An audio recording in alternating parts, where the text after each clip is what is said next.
बोलो सतगुरुदेव की जय हो। है समर्थ साय बरतन उजागर सत्य पुरुष मेरे सुख के सागर जूनी संकट में डूब साई शरण कमल की मैं बल जाही। तो इन कथाओं से हमने पुण्यात्माओं एक बहुत निष्कर्ष निकालना अच्छा, और अपने जीवन को उसी तरह ढालना है। अब जैसे इन अब किसी ने देख ले मेरे गुरु बन गए, मैं भी तो तुम्हारे पाठ कर दूंगा, कोई काख में पोथी दे और चल पड़ा है मैं भी पाठ कर दूंगा। क्यों चल पड़ते हैं? क्योंकि उनको पता है पैसे चाहिए, और श्रद्धालुओं ने साधना करवानी है, अनुष्ठान करवाना है, और वो स्वयं ज्ञान से अपरिचित है श्रद्धालु, इसलिए इन नकली गुरुओं का और पाठकरणियों का दाव लगा हुआ है। ये तो ऐसे पाठकरणियां हैं। एक बार एक राजा ने घर बनाया, महल, और उसमें ब्राह्मण ने बता दिया कि इसमें विद्वान ब्राह्मणों से 5-7 ब्राह्मणों से जाप करवा दे, यानी पाठ करवा दे, मंत्रों के जाप करा दे, वेदों के मंत्रों के। तो ऋषि ने वजीर की ड्यूटी ला दी। भाई वजीर तू जा ढूंढ के। ब्राह्मणा ने एक अच्छा काशी विद्यापीठ पढ़ कर आया हुआ था एक ब्राह्मण, उसका पता लगा तो वजीर ने वो बुला लिया। उसने अपनी साधना शुरू कर दी। प्रतिदिन एक मोहर दे दे वो मंत्री उसको दीक्षिणा की। 1-2 दिन जब उसने जाते हो गया, रोजाना एक मोहर मिले, एक असरफी, जो आजकल आज के हिसाब से लाओ तो 10-20 हजार की हो, जैसे 10 ग्राम की होती थी वो, आजकल तो 26,000 रुपये 25,000 रुपये तोड़ा हो रहा है। तो वो एक असरफी यानी एक मोहर लेकर आव डेली। उसकी पत्नी ब्राह्मणी ने नए तक कपड़े सिलवाए, नए मंगाए जूते, और फिर उसी कॉलोनी की स्त्रियां एक कुएं पर जल लेने जाती हैं। तब वहां देखती हैं एक दूसरे को कि इसमें क्या परिवर्तन किस कारण से हुआ। बड़े सुंदर कपड़े पहन रही है, अच्छे बढ़िया जूते पहन रही है। पूछा उसने दूसरी ब्राह्मणी ने, क्या कारण है, आपने तो बड़े अच्छे कपड़े पहन रखे। उसने बताया, मेरा पति जो है राजा के यहाँ जाप करने जाता, मंत्रों के, वेदों के मंत्रों के, और रोजाना राजा एक असरफी देता है। तो उसने अपने पति ब्राह्मण से कहा कि ऐसे ऐसे फलानी का घरवाला डेली वहां मंत्रों का जाप करने जाता है, एक असरफी देता है, राजा आप भी जाओ। वो कहने लगा, भगवान वो तो विद्वान है, काशी पढ़ कर आया है, मैं तो ऐसा ही हूं, बस काम चलाऊ। तो वह लड़न लागी कि तू कुछ कर कह राजी को ना, तू ऐसा है वैसा है। तो उसने सोची यार रोज लड़ाई रखेगी, चाल देखी जाएगी।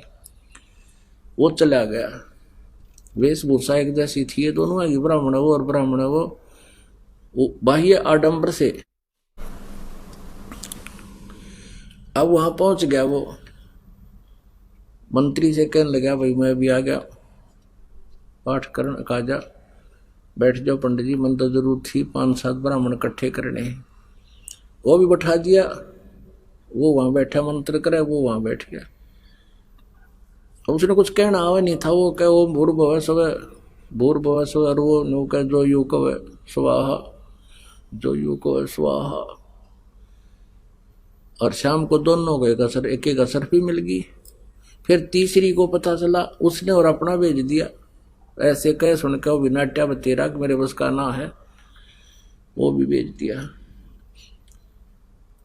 अब वो जाकर बैठ गया। तीसरा भी कहने लगा, मैं भी ब्राह्मण हूँ मंत्री जी बोले, वह ठीक है, आजा बैठ जाए यहाँ पर। बड़ी दया करी भगवान ने, देख आप ब्राह्मण भेज दिए, मन तो ढूंढ के लेने थे। अब वो पहला तो अपना मंत्र ठीक बोलता है, दूसरा कहता है जो यू को स्वाहा, जो यू को स्वाहा। तीसरा बैठ कर नो कहने लगा, कब तक निभाएगी स्वाहा, कब तक निभाएगी स्वाहा, यानी कदे तो मेरा पट्टेगा, पिट्टा भी गए। फिर एक चौथी को पता लगा कुएं पे कैसे ऐसे हो गया, उनको पैसे मिलते हैं। वो चौथी ने अपना भेज दिया, वो भी नाटा कि नहीं पार पड़ेगी वहां पर। वो बोली तुम ऐसे ही करते हो, ये है, वो भी चला गया। उसको भी बैठा दिया। अब पहले वाला तो अपने मंत्र जाप करके करता स्वाहा, दूसरा कहता स्वाहा, तीसरा कहता कब तक निभाएगी स्वाहा, चौथा बोला न बन जाए जब तक निभाएगी स्वाहा, यानी जब तक दाव लग रहा है लगा रहने दे स्वाहा। इन स्वा स्वा कहना, यानी कहने का भाव है कि ऐसी स्थिति आगी भक्ति से दूर होकर। तो क्या परमात्मा जो हमें बताना चाहते हैं कि कबीर परमेश्वर वो समृद्ध शक्ति हैं, उन्होंने अपनी महिमा आप बताई, और जब वो परखे तो पूर्ण पाई। उनको जब हमने परमात्मा को पहचाना और उससे जो सुना था, उससे जो लाभ उससे भी ज्यादा मिला, तो परमात्मा की महिमा को खरा पाया। तो उन्होंने वो समर्थ शक्ति है, उनके शब्द कोश में इम्पॉसिबल वर्ड नहीं है। सतगुर जो चाहे सो कर ही, 14 कोट दूत जम डर ही, ऊत भूत जम त्रास निवारे, चित्रगुप्त के कागज पाड़े। अब उस समर्थ शक्ति की महिमा आपको बताते हैं। अब पुण्यात्मा, एक तो परमात्मा हमें ये बताना चाहते हैं कि मानुष जन्म पाकर जो नहीं रटे हरि नाम, और जैसे कुआ जल बना फिर बनवाया के काम।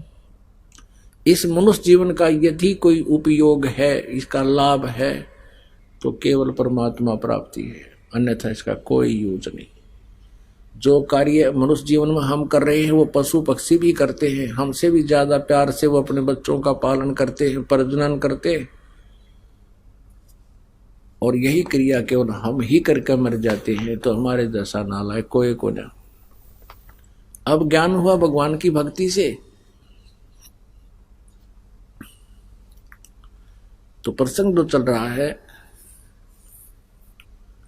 अब जो विषय चल रहा है कि वो समृद्ध शक्ति के दरबार में किसी वस्तु की कमी नहीं। यदि आप जी को लाभ नहीं मिल रहा है तो आपकी चूक चाकरी में, यानी आपकी कोई सेवा सिमरण भक्ति में श्रद्धा में कोई त्रुटि, उसको ठीक करो, फिर देखो कैसे ना लाभ हो। अब ये वो परमात्मा है कि मासा घटे ना चल बधे, विध ना लिखे जो लेख, और सच्चा सतगुरु मेठ के ऊपर मारे मेघ। हमारे पास, इस दास के पास ऐसे हजारों पत्र प्राप्त हैं जिनमें ऐसी ऐसी उन्होंने अपनी दुख दर्द भरी कहानी लिखी है। एक ने बताया कि मेरे को एक ज्योतिषी ने बता दिया, हस्तरेखा पामिष्ट ने बता दिया कि जब तू 27 वर्ष का हो जाएगा तेरी मृत्यु होगी। मुझे चिंता बन गई।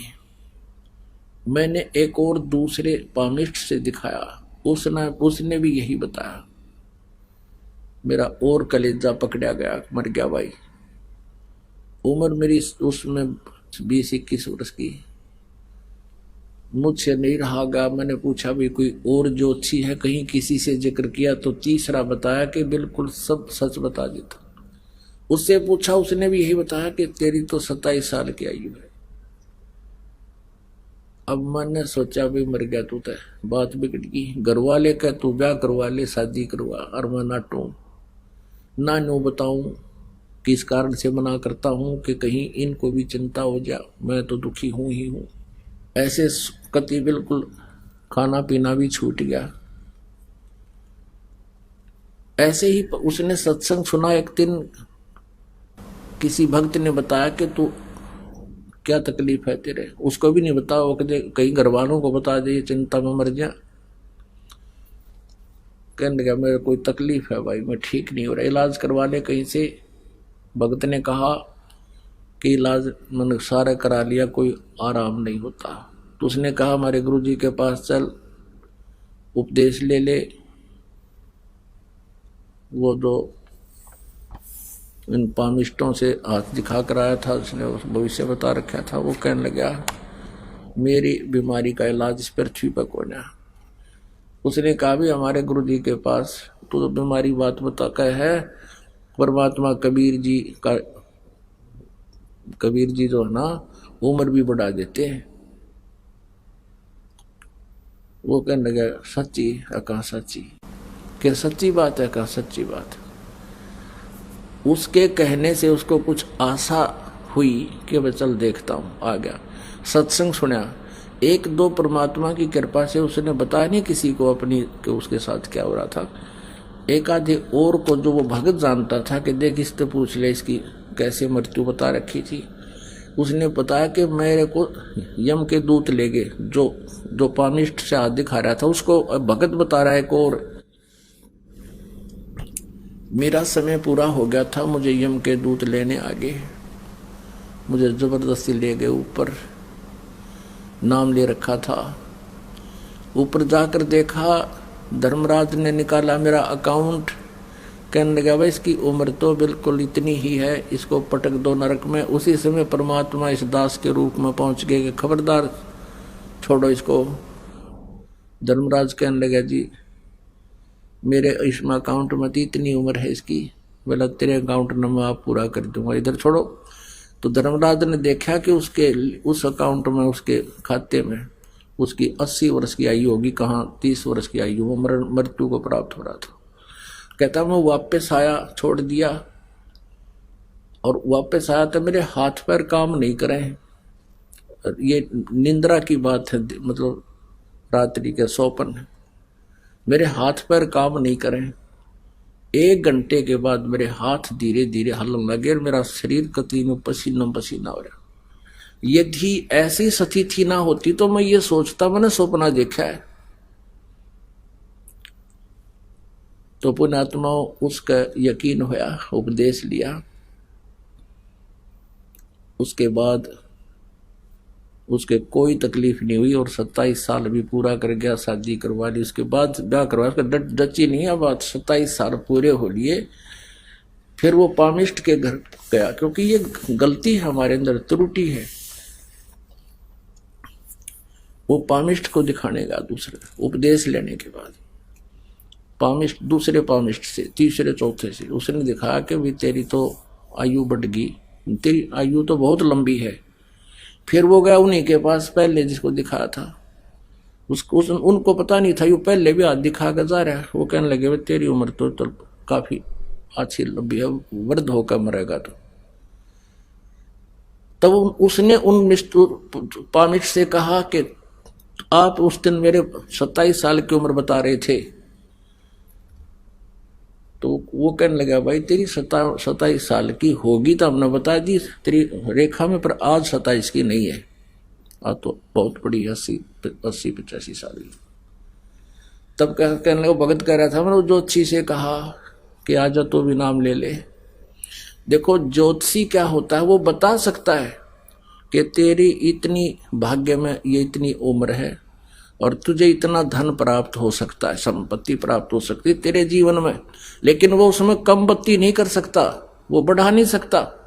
और परमात्मा कहते हैं तू पामिष्ट ने दिखा से मत दिखा, और परमात्मा तेरे वो आयु भी बढ़ा देगा, और धन ना होगा तेरे भाग में तो भी आपको धन देगा, लेकिन देगा उतना जो तुझे हानि ना कर सके, क्योंकि माया इस जीव की शत्रु है, ये काल की दूत है।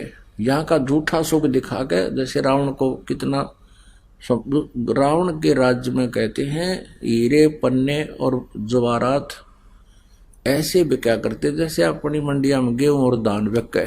इतना रिच राजा था, किंग था वो, और अंत में खख नहीं पल्ले पाया, उसकी मृत्यु होगी। भक्ति ठीक करी को ना, तम गुण शिव जी की भक्ति करता रहा, जीवन व्यर्थ कर गया। बोलो सतगुरुदेव की जय हो।